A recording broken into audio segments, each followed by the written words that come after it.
Ika-32 kabanata, ang panghugos. Mga tauhang nabanggit sa kabanata.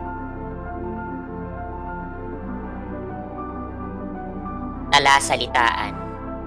Hahapay-hapay, kumikiling-kiling, kumabyos, sumala, dumaplis, pagsasaklubin, pagsasamahin, sangguniin, tanungin, hingian ng payo, humulagpos, paglaya sa pagkakatali, kalo, kasangkapang bakal na hugis-bilog, sinusulutan ng lubid upang maitaas o mabuhat ang anumang mabigat na bagay.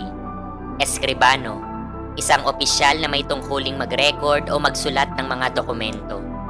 Makinarya, instrumento o kagamitan na ginagamit sa industriya o sa paggawa ng mga produkto. Pagpapasinaya, pagkakaroon ng formal na pagsisimula. Kaha, sisidlan o lalagyan. Matansya, masukat. Ipinakita ng taong madilaw kay Nolwan kung paano paganahin ang mekanismong nagpapagalaw sa kalo na kanya namang itinayo. May taas itong 8 metro na nakabaon sa lupa ang 4 na matitibay na haligi.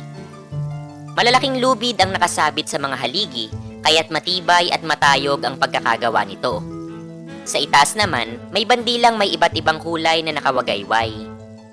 Maingat na pinagmasdan ni Nolwan kung paano na itaas at naibaba ang malaking batong ilalapat sa pundasyon gamit lamang ang isang tao sa pamamagitan ng tamang pag-aayos ng makina.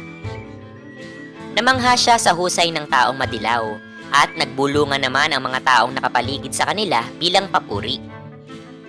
Ipinagmamalaki ng taong madilaw kay Nolwan na natutuhan niya ang paggawa ng ganitong makinarya mula kay Don Saturnino, ang ninuno ni Don Crisostomo Ibarra. Aniya, marami pang nalalaman si Don Saturnino.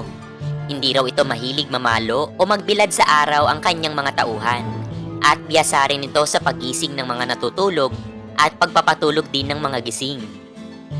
Samantala, puspusan ang paghahanda ni Crisostomo para sa pagbabaon ng panulukang bato ng bahay paaralan.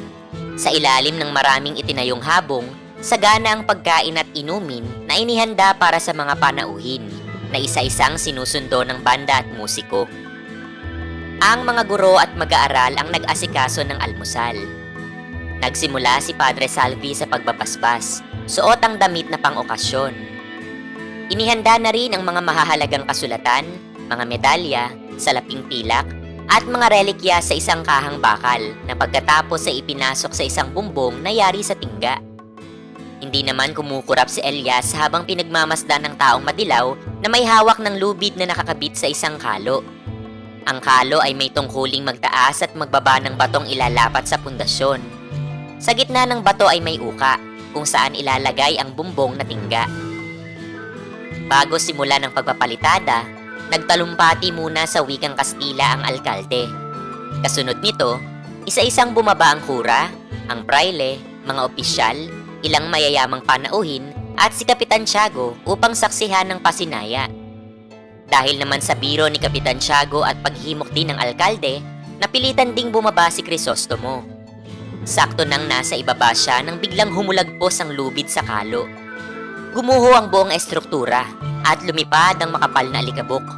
Nang ito'y mawala, nakita si Crisostomo na nakatayo sa pagitan ng bumagsak na kalo at malaking bato. Samantala, ang taong madilaw ay wala ng buhay. Natabunan ng mga bigang bumagsak sa paanan ni Crisostomo. Agad iniutos ng alkalde na hulihin ang namahala sa pagpapagawa. Walang iba kundi si Nolwan. Ngunit nakiusap si Crisostomo na siya na ang bahala sa lahat. Matapos niyang itanong kung nasaan si Maria Clara, agad siyang umuwi upang magpalit ng damit. Isa si Piloso Potasio sa mga nakasaksi sa pangyayari. Ayon sa kanya, ito ay isang masamang simula.